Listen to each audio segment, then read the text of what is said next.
Hello student, good morning. म फेरि अर्को तपाईको एउटा टपिक क्लास 10 को इलेक्ट्रिसिटी एन्ड म्याग्नेटिजम भनेर टपिक लिएर आएको छु। यो लेसन बहुत इम्पोर्टेन्ट छ कक्षा 10 को लागि र खास गरेर एसई एक्जामिनेसन को क्वेशनहरु यसबाट बढी मात्रामा हाल्ने गरेको हुन्छ। त्यसैले यो लेसनको म टपिक लिएर यो लेसनमा इलेक्ट्रिसिटी एन्ड म्याग्नेटिजम भन्ने लेसनमा अब तपाईहरुलाई नयाँ भिडियो हाल्न गइरहेको छु। यो भिडियोले पक्कै पनि तपाईहरुलाई सहयोग गर्नेछ र अलि ध्यानपूर्वक यो भिडियो हेर्नु होला। अब इलेक्ट्रिसिटी एन्ड म्याग्नेटिजम को कुरा गर्दाखेरि यसमा सबभन्दा पहिले करेन्ट को कुरा आउँछ।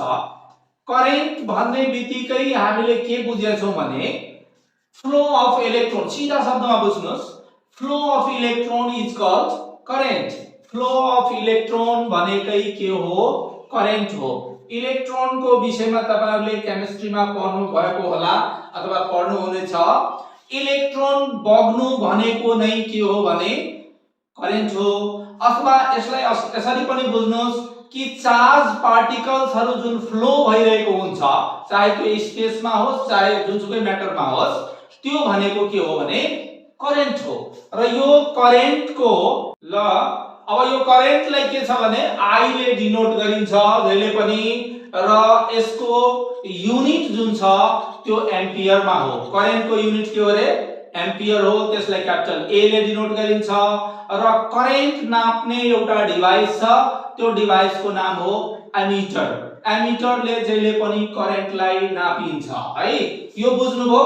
करेन्ट फ्लो अफ इलेक्ट्रोन हो, करेन्ट को सिम्बल आई हो, करेन्ट को युनिट ए हो क्यापिटल ए, र करेन्ट लाई जहिले पनि एमिटर ले नापिन्छ। अब म तपाईहरुलाई करेन्ट को टाइप्स भन्दैछु।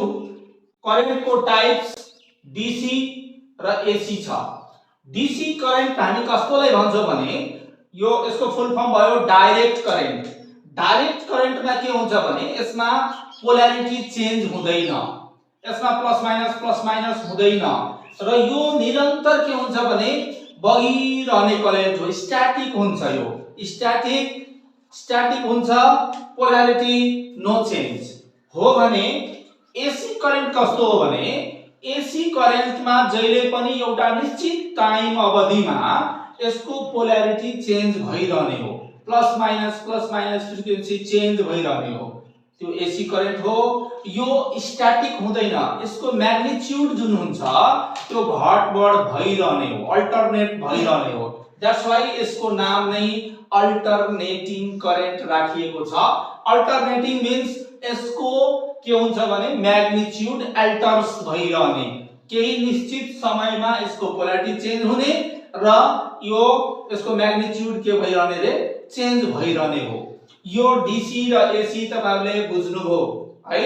अब डीसी को एक्जाम्पलमा तपाई लिन सक्नुहुन्छ solar cell, dry cell, acid cell हरु यसको एक्जाम्पल हो। भने यो डाइनामो, जेनेरेटर, यिनीहरुले के गर्छ भने तपाईको यो एसी करेन्ट हाम्रो घरतिर पठाउने काम गर्छ डाइनामो जेनेरेटरहरुले। यो टपिक तपाईहरुले बुझ्नुभयो। अब अर्को टपिकमा म आउँदै छु। अर्को टपिक के छ भने अब यो करेन्ट को इफेक्ट्सहरुको बारेमा हामी भन्न गइरहेका छौं। इफेक्ट्स अफ इलेक्ट्रिसिटी अब तपाईहरुले हेर्न सक्नुहुनेछ।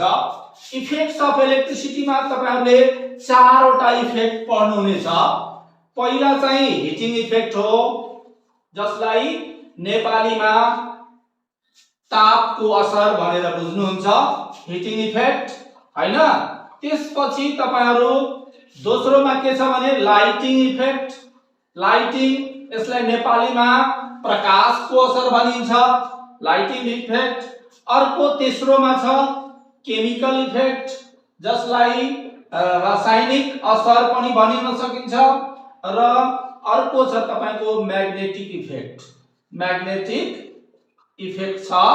अब यसको विषयमा तपाईहरुले छुट्टा छुट्टै अब यसको heating effect, lighting effect, chemical effect र म्याग्नेटिक इफेक्ट यो सबैको छुट्टै म भन्न गइरहेको छु। ध्यान दिएर सुन्नु होला। सबभन्दा पहिले हिटिङ इफेक्ट को तपाईहरुले घरमा केही सामान देख्नु भएको छ है, म चर्चा गर्छु, एकताल ध्यानमा राख्नुस् त।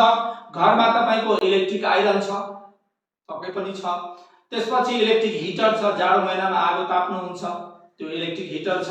त्यसपछि इमर्सन हिटर, पानी तताउने जुन हुन्छ एउटा कोइल वाला, त्यो इमर्सन हिटर हो। इलेक्ट्रिक केटली हुन्छ घरमा पानी तताउनलाई जाडो महिनामा, त्यो केटली पनि छ। राइस कुकर छ तपाईको घरमा, त्यसपछि टोस्टर छ, माइक्रोवेभ ओभन छ, एटसेट्रा एटसेट्रा छ। यो सबैमा के हुन्छ भने कोइल युज गरेको हुन्छ। यो कोइल के को बनेको हुन्छ भनेर बुझ्नुस्। यो सबै चीज मैले अघि भनेको डिभाइसहरु जति छ, यो डिभाइसहरु जस्तो इलेक्ट्रिक आइरन भने, इमर्सन हिटर भने, रूम हिटर भने, एटसेट्रा एटसेट्रा, यो सबै सञ्चालन हुनको लागि के चाहिन्छ? इलेक्ट्रिसिटी चाहिन्छ। र यो यसमा इलेक्ट्रिसिटी दिइसकेपछि यसले काम के गर्छ त हिट दिन्छ हामीलाई। त यही भनेको हिटिङ इफेक्ट अफ इलेक्ट्रिसिटी हो।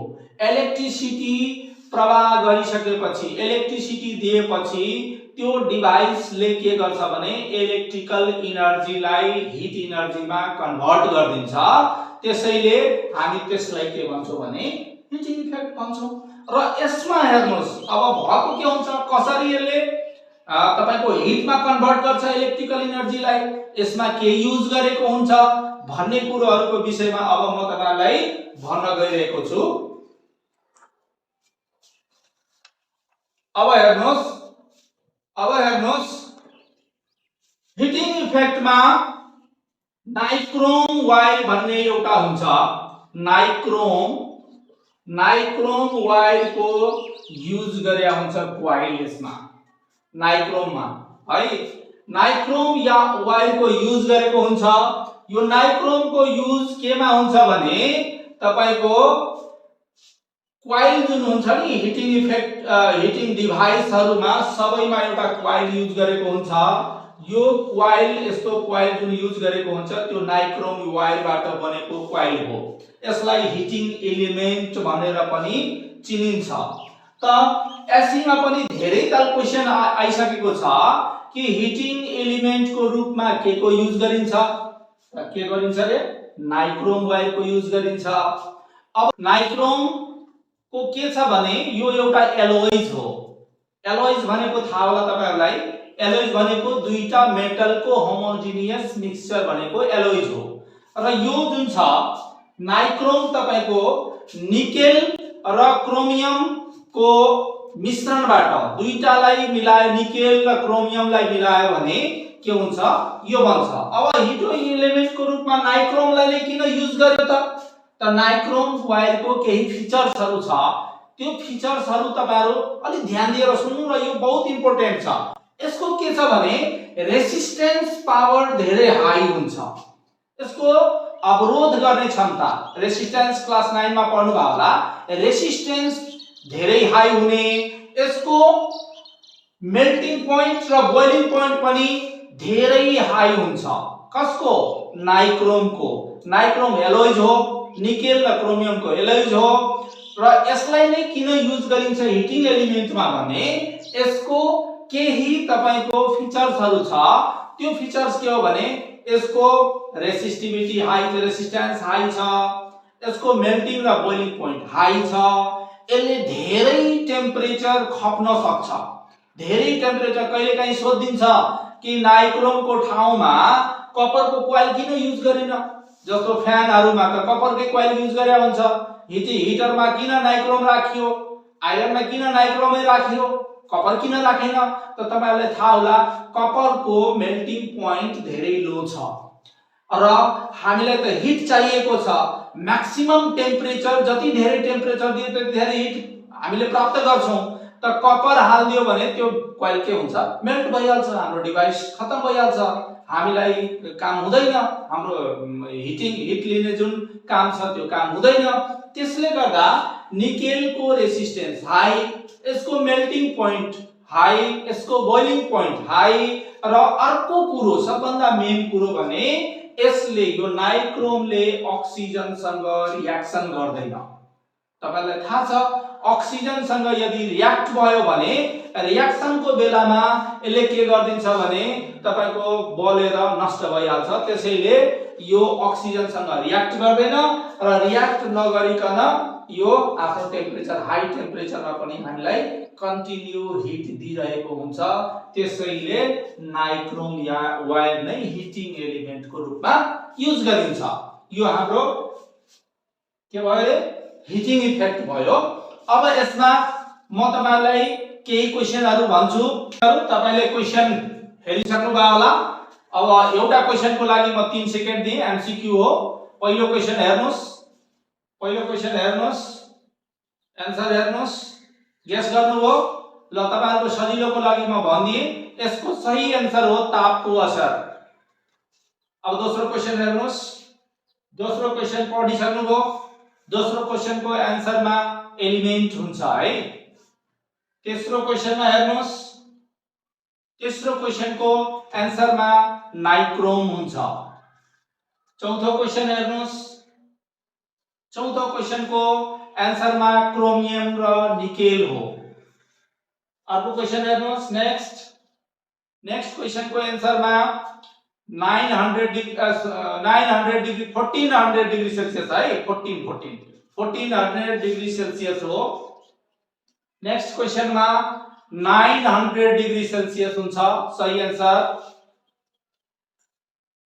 नेक्स्ट क्वेशन हेर्नुस्, यसको आन्सरमा इमर्सन हिटर हो। अर्को क्वेशन हेर्नुस्, यसको सही उत्तर माथिको सबै हो, सबै हिटिङ इफेक्ट वाला डिभाइसहरु हो।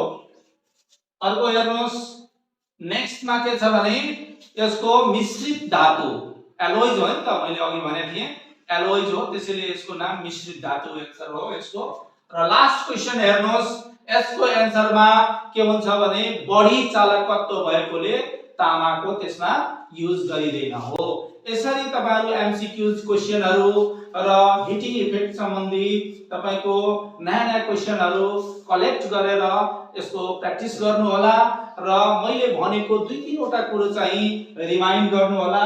हिटिङ इफेक्टमा जहिले पनि नाइक्रोम वायरको एलिमेन्ट युज भएको हुन्छ। नाइक्रोम वायर नै किन युज गरिन्छ भने यसको रेसिस्टेन्स हाई हुन्छ, यसको मेल्टिङ पोइन्ट हाई हुन्छ, यो हाई टेम्परेचरमा पनि अक्सिजनसँग रियाक्ट गर्दैन र यसको मेन काम के हो भने यसले जहिले पनि हामीलाई इलेक्ट्रिकल एनर्जीलाई कन्भर्ट गर्छ हिट एनर्जीमा।